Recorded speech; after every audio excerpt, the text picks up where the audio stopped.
First ever factory outlet Mukunda jewellery KPHB Kothapet Khammam Somajiguda Hanamkonda. నమస్తే రమగారు. నమస్తే జయ.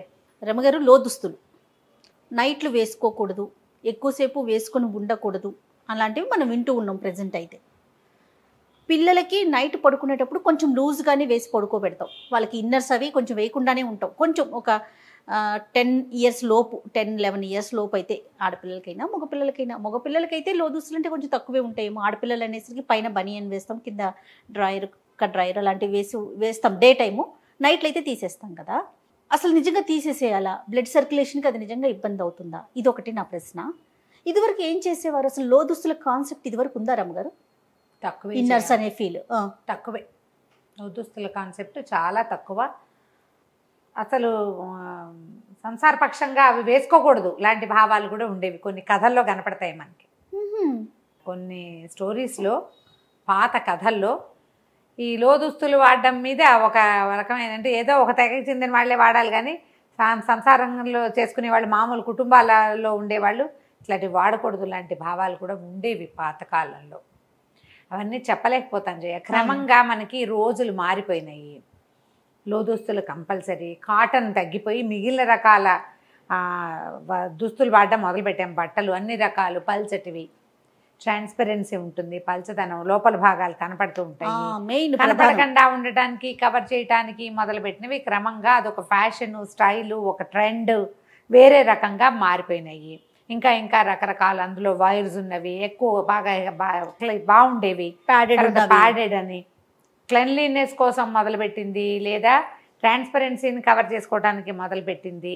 క్రమంగా అత్యంత అవసరమైన విషయంగా మారిపోయింది. ఓకే, మనం పిల్లలకైతే ఏమంటామంటే లోపల ఇన్నర్స్ కనుక వేసుకోకపోతే షేపులు బాగా రావు, షేపులు బాగుండవు, నడుస్తుంటే కొంచెం చూడటానికి బాగోదు, బాడీ కదులుతూ ఉంటుంది అదే అనేది మనం పిల్లలకి చెప్తూ ఉంటాం. పెద్దవాళ్ళం కూడా అది సహజమైపోయింది కదా రమ్మగారు. ఇప్పుడు ఈ బట్టలు అనేది మనకి మస్ట్ అయిపోయింది. అయితే క్రమంగా మనకి ఈ మధ్య బ్రెస్ట్ క్యాన్సర్ మీద అవగాహన సదస్సులు అవి నిర్వహించిన రోజుల్లో, ఇవాళ కొత్తగా కాదుగా, కొంతకాలంగా చేస్తున్నాం మనం. అవునవును కదా. తల్లిపాల వారోత్సవాల్లాగానే బ్రెస్ట్ క్యాన్సర్ మీద అవగాహనకి, పూర్వకాలంలో బ్రెస్ట్ క్యాన్సర్లు చాలా తక్కువ జయ, బాగా తక్కువ.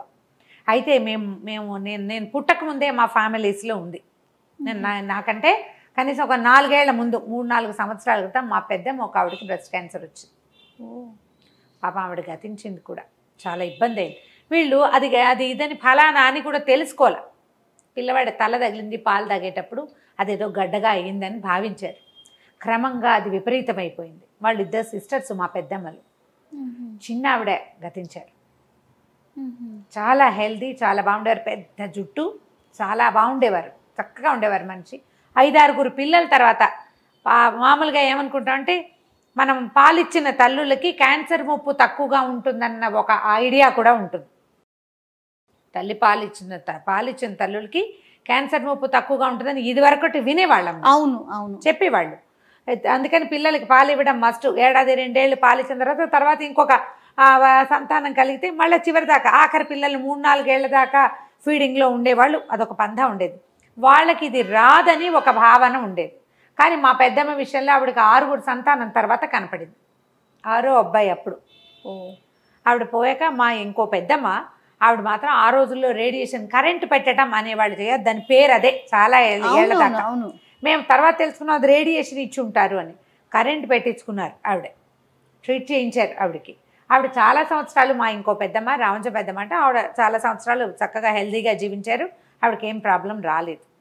ఈ 2 కేసులు తప్ప ఇంకా అసలు మేము ఎవరిని వినలేదు. ఇటీవల కాలంలో మన సర్కిల్స్లో, క్లోజ్ విసినిటీ, మన పక్కిళ్లలో ఒక సహజమైన విషయంగా బ్రెస్ట్ క్యాన్సర్ కనపడుతోంది. దీనికి కారణము మాకు తెలిసిన ఒక డాక్టర్ మేడం ఎప్పుడో కబుర్లు చెప్పుకున్నప్పుడు ఆవిడ ఏం చెప్పారంటే, అసలు పిల్లలే లేరు ఇప్పుడు, ఫీడింగు లేదు. తర్వాత విపరీతంగా మనం టైట్గా ఉండే బట్టలు వేసుకోవటం, మన బ్లౌజులు, ఆడవాళ్ళ దుస్తులు కారణం అవుతున్నాయి ఒకటి. తర్వాత ఇంకా మనకి కార్సినోజెనిక్ ఐటమ్స్ మనకి చాలా ఉన్నాయి. అన్నీ ప్రతి వస్తువు క్యాన్సర్ కారకంగానే ఉంటుంది. చెప్పలేకపోతున్నాం మనం. అవును ఫలానా ఇదే కారణము అని వాళ్ళు కూడా చెప్పలేరు. ఇవి కారణాలుగా ఉన్నాయి అని మనం చాలా రకాల సదస్సుల్లో, పేపర్స్లో న్యూస్ల్లో చూస్తూ ఉంటాం. డాక్టర్స్ ఏదైనా ఒక సందర్భంలో ఒక డాక్టర్ మేడం ఎవరైనా మాట్లాడినప్పుడు మనం వింటుంటే ఇవి క్యాన్సర్ కారణం కావచ్చు అని. ఆ కావచ్చులో ఇన్నర్స్ కూడా ఉన్నాయి. ఆ క్లారిటీ ఉంది ఖచ్చితంగా. ఈ ఇన్నర్స్ని తాత్కాలికంగా మనం బయటికి వెళ్ళేటప్పుడు మాత్రం వాడి, ఇంట్లో ఉన్నప్పుడు వేసుకోకుండా ఉండడం చాలా మంచిది. మనకి భారతీయ చర్మానికి, భారతీయుల శరీర తత్వానికి గాలి కావాలి. గాలాడుతూ ఉండాలి మన బట్టలు. మనం చీర అందుకు కట్టుకుంటాం, వదులుగా ఉంటుంది చీర. గమనించండి, ఇప్పుడు మనం చూస్తున్నాం 9 స్టెప్పులు పెట్టి ఇట్లా టైట్గా కట్టుకుంటారు. అసలు ఆ చీరలో పిల్లలు రోబోల్లాగా కదులుతారు. నేను కదిలేటప్పుడు ఎప్పుడైనా నీకు అట్లా కనిపించిందా? ఫ్రీగా కదిలేలాగా కట్టుకోవాలి. టైట్గా బ్లౌజు ఇలా జబ్బల దగ్గర ఇలా పట్టుకుని ఉండిపోయేలాగా టపటపలాడుతూ బ్లౌజులు. తర్వాత ఏమో చీరని బిగువుగా కట్టేసుకోవటము మన సిస్టమ్ కాదు. మనకి ఏదైనా ఒక పని మనం చేస్తున్నాము, పురాతన కాలం నుంచి చేస్తున్నాము అంటే మీరు దయచేసి గమనించండి. పాత వాటిని నేను సమర్థించటము, కొత్త వాటిని తెగనాడటము నా ఉద్దేశం కాదు. క్లియర్గా చెప్తున్నాను ఈ మాట. పాత పద్ధతులన్నీ కూడా మనకి శరీరానికి సౌఖ్యము, ఆరోగ్యాన్ని చేకూర్చే వ్యవహారాలుగానే ఉన్నాయి. మగవాళ్ళు ఎప్పుడు ధవతలు, లుంగీలు, పంచలే ధరించేవాళ్ళు. మన పెద్దవాళ్ళు మన వాతావరణ పరిస్థితులకి, మన ఆరోగ్యానికి, మన శరీర ధర్మానికి తగిన విధంగానే అన్ని రూపొందించారు. అంతే కదా రమ్మగారు? కదా, అవును కదా. ఇప్పుడు అందులో మగవారికి ఏంటి, వాళ్ళకి శరీరం వేడెక్కిపోకూడదు. అందుకని ప్యాంట్లు మనవి కాదు, లుంగీలు పంచలు కట్టుకునేవారు. గాలి తగులుతూ ఉండాలి, చల్లగా ఉండాలి బాడీ. తర్వాత చొక్కాలు, ఇళ్లలో ఉన్నప్పుడు బట్టలు చొక్కాలు వేసుకోకపోవటమే. మీరు పాతకాలం పెద్దవాళ్ళని చూస్తే ఇంట్లో ఉంటే బన్నీలు టీషర్ట్లు వేసుకోరు. అవును, బయటకు వెళ్ళి ఎవరైనా వచ్చినప్పుడు వేసుకుంటారు. చాలా మంది ఊళ్ళల్లో పెద్దవాళ్ళు భుజం మీద ఒక కండువా వేసుకుని తిరుగుతూ ఉంటారు, చొక్కా కూడా ఉండదు. అది కరెక్ట్. ఇప్పుడు ఎవరు చేస్తారు ఆ పని? ఎవరైనా పై చొక్కా లేకుండా కనబడితే వాళ్ళు సభ్యత లేని వాళ్ళుగా తోస్తారు. మనకి సభ్యత లేదు వాళ్ళకి. ఇప్పుడు ఆడవాళ్ళ దుస్తులు ఏమైనా ఇది వరకు చీరలు కట్టాం, చిన్నపిల్లలకి ఓ పరికిని ఓ జాకెట్టు వేసేవాళ్ళు. ఇన్నర్సు అంత మస్ట్ కాదు, చిన్నపిల్లలకి అంత మస్ట్ కాదు. ఏదో చిన్న లాగు, గాలాడే కాళ్ళ లాగులే. ఈ కట్టుండే ఏమంటారు ప్యాంటీస్ అప్పుడు ఉండేవి కాదు. అంత క్లోజ్గా ఉండకూడదు. ఈ క్లోజ్గా ఉండవలసిన సమయాలు కేవలం పీరియడ్స్లోనూ అప్పుడు మాత్రమే. అదర్వైజ్ కొంచెం లూజ్గా ఉన్నవే ఉండేవే వాడుకోవాలి. ఇది వరకు పద్ధతి అది. అది ఎందుకు చెప్పేవాళ్ళు అంటే, ఎందుకు అప్పుడు ఇవి లేవు కదా, ఈ పరిస్థితులు లేవు. ఇప్పుడు మనకి పరిస్థితులన్నీ కార్సినోజెనిక్ పరిస్థితులు ఉన్నాయి, దాంతోపాటు మన దుస్తులు కూడా అలాంటివే. కాదు రమ్మగారు, ఇదివరకు కొంచెం కాటన్ వేసుకునేవారు, పై వస్త్రం మందంగా ఉండేది, లోపల ఉన్న పార్ట్స్ కనిపించేవి కాదు. ఇప్పుడు పరిస్థితి అట్లా లేదు కదా, ప్రతిదీ పల్చగా కనిపిస్తుంది. దానివల్ల ఏమవుతుంది, లోపల ఉన్న ఇన్నర్ పార్ట్స్ ఎక్కడ కనిపిస్తాయోనని లో దుస్తులు ఇన్నర్ వేసి మనం వేసుకోవాల్సి వస్తుంది. ప్యాంటీస్ కావచ్చు, పైన అప్పరగా కావచ్చు, పెట్టికోట్స్ కావచ్చు, ఏదైనా కానీ. ఏదైనా మనం రాత్రిళ్ళు కనీసం, పగళ్ళు ఇళ్లలో ఉన్నప్పుడు, మనం ఇంట్లో ఉన్నాము, తేలిగ్గా ఒక కాటన్ బ్లౌజు, సింపుల్ కాటన్ చీర కట్టుకోవచ్చు కదా. పిల్లలో లంగా ఒక జాకెట్ వేసుకోవచ్చు కదా. ఆ లోపల వేసుకునేవి కూడా కాటన్ ఎందుకు మనం ట్రై చేయకూడదు? కొంత బెటర్ అంటారా? కొంత బెటర్, కాటన్వి కొంత బెటర్. ఇప్పుడు 2 పొరలుగా ఉంటుంది, లోపల ఒక ఏమంటారు దాన్ని, మన పెట్టికోట్ లాంటిది వేసుకుంటారు. డ్రెస్సుల్లో కూడా వేసుకోవచ్చే హాయిగా. పైన ఉన్న డ్రెస్ ఎలాగో ఉండనే ఉంటుంది, డ్రెస్ వేసుకుంటారు. ఇప్పుడు చొక్కాలు వేసుకుంటున్నారు, టీ షర్ట్స్ వేసుకుంటున్నారు, ఏవో ఒకటి. వాళ్ళు ఏవి వేసుకుంటే చీరలే కట్టుకోండి అంటే ఎవరు కట్టుకుంటారమ్మా చెప్పు? అది కష్టమే కదా, అది చెయ్యలేం. కానీ మనం చేయగలిగే కొన్నిటిని మనం మార్చుకుంటే కొంచెం, ఇది దీనివల్ల పూర్తిగా ఇది రాదు అని చెప్పలేరు, వాళ్ళు కూడా చెప్పలేరు, డాక్టర్లు కూడా. కానీ ఇది ఒక అవకాశం. నైట్ మాత్రం మాక్సిమం లూజ్గా వదులుగా ఉండేవే కానీ గాలి ఆడేవి వేసుకోవాలి. కానీ ఇన్నర్స్ టైట్గా ఉండేవి, లోపల భాగాల్ని బిగువుగా పట్టి ఉంచేవి, కదలికలకి వీలు లేకుండా ఎలాస్టిక్ ఒరుసుకుపోయేలాగా ఇలా వేసుకోవద్దు. ఇట్లా వేసుకోకూడదు. పిల్లలకి వేయబోకండి. చిన్నపిల్లల్లో కూడా ఇవాళ రేపు చాలా రకాల సమస్యలు కనపడుతున్నాయి. ఈ స్కిన్ ర్యాషెస్ వస్తాయి, ఎలాస్టిక్స్ సూట్ కావు, కొంతమందికి దాన్ని ఏమంటారు ఆ హౌజరీ మెటీరియల్ కూడా సూట్ కాదు. ఇప్పుడు కొత్త రకాలు వచ్చినాయి, ఇందులో కూడా ఎలాస్టిక్ లేని రకాలు. అవునవును, ప్యూర్ కాటన్లోనే కొంచెం హౌజరీ టైప్లో చేస్తున్నారు, అవి ప్రిఫర్ చేయండి. 1కి 2 వేసుకుంటే అంత కదలిక కనపడకుండా ఉంటుంది, ఎలా ఉందో దాని పదార్థం తాలూకు వైశాల్యము అది కనిపించకుండా ఉంటుంది, సరిపోతుంది. అలా చేయొచ్చు. ఈవెన్ పెద్దవాళ్ళు కూడా అది ప్రిఫర్ చేయొచ్చు. ఇది వరకు ఏం చేసేవాళ్ళు, ఏదో కాటన్ చెరుకుని రవికలు వేసుకునేవాళ్ళు. రవిక అంటే ఐడియా ఉందా మీకు? ముడి వేసుకునేవాళ్ళు. బ్లౌజులకి హుక్స్ ఉండేవి కాదు, క్రాస్ బెల్ట్ ఉండేది కాదు బ్లౌజ్కి. ఫ్రంటా బ్యాక్? ఫ్రంటే. బ్యాక్ ముడేమో శకుంతల నాటి కాలం నాటివి. ఓకే. సనవల్కలం అనేవాళ్ళు దాన్ని. వెనకాల ఇంకొకళ్ళు ముడేయాలి, రెండో వాళ్ళు సహాయం చేసేవి. పాతకాలం ఎప్పటిదో పూర్వకాలపు గాథల్లో తనవలకలము ఒక వస్త్రాన్ని ఫ్రంట్ నుంచి బ్యాక్కి తీసుకెళ్ళి వెనకాల వీటి మీద ముడేయటం ట్రై చేసేవాళ్ళు. అది పాతది. క్రమంగా మనకి ముందుకు వేసుకోవటము, ఎవరి వస్త్రాన్ని చేతులు ఇవన్నీ బాడీ అంతా ఉంటుంది కానీ జస్ట్ మామూలు వేసుకోవటము, టై చేయటమే. దానికి హుక్స్ ఉండవు. అది కొంత బెటర్ అంటారా? ఇది కొంచెం బెటరు. పడుకునేటప్పుడు మూడు వదులు చేసుకుంటే కాస్త గాలాడుతుంటుంది, ఒంటి మీద బట్టలు ఉంటాయి, గాలాడుతుంది. పాత పద్ధతి, పాతకాలపు సినిమాల్లో కూడా ఇవి కనిపిస్తాయి. క్రమంగా మనం ఏంటంటే ప్యాడెడ్ చేయటము, వాటికి ప్యాడ్స్ వేయటము, వాటికి క్రాస్ బెల్ట్ వేయటము, దాన్ని టైట్గా చేయటము, బాగా నీట్గా కనపడేలాగా చేయటం, ఇవన్నీ మంచివే. కాలక్రమాన మనం 100 నేర్చుకుంటాం. నేర్చుకున్న ప్రతిదీ మన తాలూకు ప్రజెంటేషన్ బాగుండేలాగానే ఉంటాయి. ఇది మనకి హెల్త్ పరంగా ఏమైనా ఇబ్బంది పెడుతుందా అనేది ఒక క్వశ్చన్ ఎవరికి వాళ్ళు వేసుకోండి.